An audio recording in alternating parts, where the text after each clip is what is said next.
আজি ৮ ছেপ্টেম্বৰ ২০২৪ তাৰিখে সৰভোগৰ এক অগ্ৰণী সামাজিক সাংস্কৃতিক অনুষ্ঠান বনছাই অসমৰ উদ্যোগত আৰু মন নিৰাময় গুৱাহাটীৰ সহযোগত সৰভোগৰ বৰনগৰ জোৰাৰাম পাঠক উচ্চতৰ মাধ্যমিক আৰু বহুমুখী বিদ্যালয়ৰ প্ৰেক্ষাগৃহত মনস্বাস্থ্য শীৰ্ষক এক বিনামূলীয়া সজাগতামূলক শিবিৰৰ আয়োজন কৰা হয়।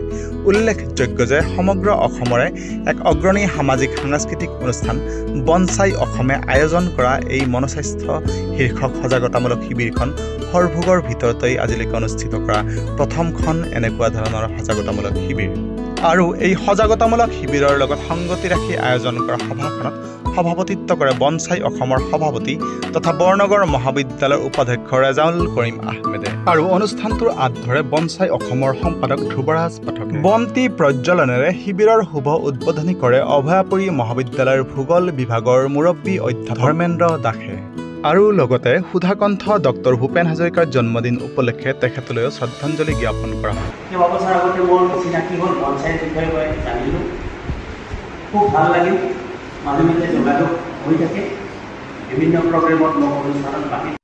সজাগতা শিবিৰৰ কাৰ্যসূচীৰ লগত সংগতি ৰাখি সংগীত পৰিৱেশন কৰে সৰভোগৰ স্থানীয় গায়িকা বৰ্ণালী নাথ, ৰিবা আমিন আদিয়ে আৰু লগতে উপস্থিত থাকে মানিকপুৰ তথা নামনি অসমৰ এজন বিশিষ্ট সাহিত্যিক তথা সাংবাদিক কৰুণাকান্ত ৰায়। আৰু কৰুণাকান্ত ৰায়ে তেখেতৰ মনোমুগ্ধ ভাষণেৰে অনুষ্ঠানটোৰ সৌষ্ঠৱ বৃদ্ধি কৰে।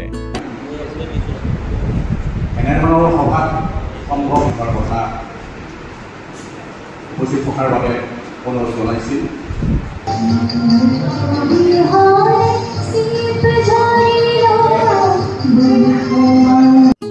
সজাগতামূলক শিবিৰখনত মুখ্য অতিথি হিচাপে উপস্থিত থাকে অসম তথা উত্তৰ পূৰ্বাঞ্চলৰ বিশিষ্ট মনোৰোগ বিশেষজ্ঞ ডাক্তৰ জয়ন্ত দাস, বিশিষ্ট মনোৰোগ বিশেষজ্ঞ ডাক্তৰ অন্বেষক দাস, বিশিষ্ট চিকিৎসা মনোবিজ্ঞানী জয়শ্ৰী দাস আৰু লগতে নিচামুক্তি কেন্দ্ৰ মংগলম পাঠশালাৰ কাউন্সিলৰ নীতু খান্দুৰী শৰ্মা।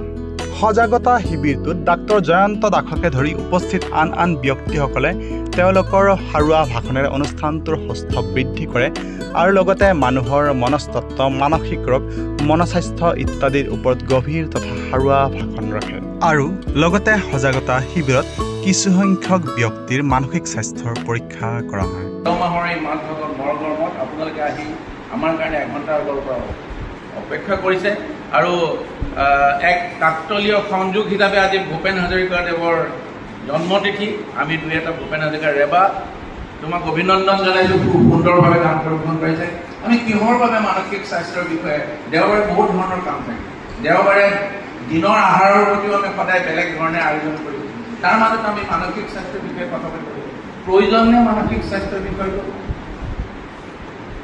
মই ভাবোঁ যিহেতু এইটো মোৰ বিষয়, গতিকে মই মোৰ বিষয়ে কমেই যে হয় মানসিক স্বাস্থ্যৰ বিষয়টো বৰ্তমান এটা অতি গুৰুত্বপূৰ্ণ বিষয়। আৰু যদি আমি প্ৰতিজন ব্যক্তিয়ে মানসিক স্বাস্থ্যৰ বিষয়ে কথা নাপাতোঁ, আমি যদি প্ৰতিজন ব্যক্তিয়ে প্ৰতিটো পৰিয়ালে মানসিক স্বাস্থ্যৰ লালন পালন বা মানসিক স্বাস্থ্যৰ সজাগতাৰ বিষয়ে আমি নিজকে সচেতন নকৰোঁ, তেতিয়াহ'লে আমি বহু কথাতে বহুদিন পিছ পৰি যাম। কিয় প্ৰয়োজন? প্ৰথম কথা, আমি এখন আপোনালোকক সৰু হেণ্ড আউট ডিষ্ট্ৰিবিউট কৰিম। মই এখন কালি তৈয়াৰ কৰি আনিছোঁ, আপোনালোকৰ বাবে আনিছোঁ, অকল সৰ্বভূৰ ৰাইজৰ বাবে আনিছোঁ। তাত লিখিছোঁ যে স্বাস্থ্য নিৰোগী দেহ মানে স্বাস্থ্য নুবুজে যে মোৰ বেমাৰ নাই গতিকে মই স্বাস্থ্যৱান মানুহ, সেইটো নহয়। সৰ্বাংগীনভাৱে শাৰীৰিক, মানসিক আৰু সামাজিক কুশল মংগল এজন মানুহৰ যেতিয়া এই তিনিওটা দিশ পূৰ্ণাংগভাৱে কুশলতাৰ মাজেৰে যাব, সেইজনেহে আচলতে বিশ্ব স্বাস্থ্য সংস্থাৰ মতে স্বাস্থ্যৱান মানুহ। মোৰ বেমাৰ নাই সেইকাৰণে মই স্বাস্থ্যৱান বুলি মই তাৰ মাপকাঠি বা মই ক্লেইম কৰিব নোৱাৰোঁ। তাৰে ভিতৰত মানসিক স্বাস্থ্য ইয়াৰ ভিতৰত স্বতঃস্ফূৰ্তভাৱে আপোনা আপুনিকে সোমাই আছে যে মানসিক স্বাস্থ্যৰ এটা গুৰুত্বপূৰ্ণ অংগ। দ্বিতীয় কথা, আমি মানসিক স্বাস্থ্যৰ বিষয়ে যদি আলোচনা কৰোঁ তেতিয়াহ'লে মানসিক স্বাস্থ্যটো কি?